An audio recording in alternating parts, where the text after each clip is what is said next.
What is boiling point?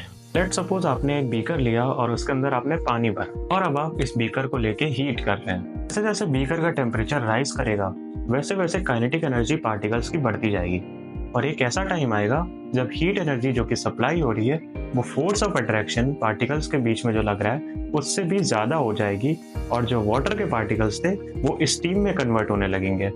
और यहीं पर एक टर्म आता है बॉइलिंग पॉइंट, मतलब एक ऐसा टेम्परेचर जहां पर एक लिक्विड गैस के फेस में कन्वर्ट हो जाता है उसे हम बॉइलिंग पॉइंट बोलते हैं। बट हाँ, ये एटमॉस्फेरिक प्रेशर के प्रेजेंस में होना चाहिए। और एक बात, जब वाटर के पार्टिकल्स स्टीम के पार्टिकल्स में कन्वर्ट हो रहे थे तो स्टीम के पार्टिकल्स में एनर्जी ज़्यादा होगी एज कम्पेयर टू वाटर के पार्टिकल्स। क्यों?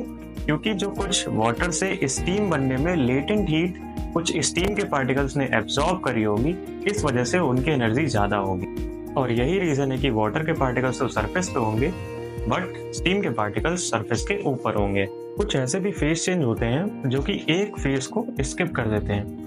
जैसे कि मेरे पास दो एग्जांपल हैं, एक है सब्लिमेशन और एक है डिपोजिशन। तो सब्लिमेशन में क्या होता है, एक solid state direct gaseous state में कन्वर्ट होती है without even attaining a liquid state. इसका सिंपल एग्जांपल है ड्राई आइस। और दूसरा प्रोसेस है डिपोजिशन, जिसमें कि गैस डायरेक्टली सॉलिड में कन्वर्ट होती है without even attaining a liquid state. इसका सिंपल एग्जांपल हो सकता है कि हीलियम जो होता है वो बहुत ही लो टेम्परेचर पे सॉलिड में कन्वर्ट हो जाता है डायरेक्टली गैस। तो I hope you like the knowledge. Thanks for watching. Bye.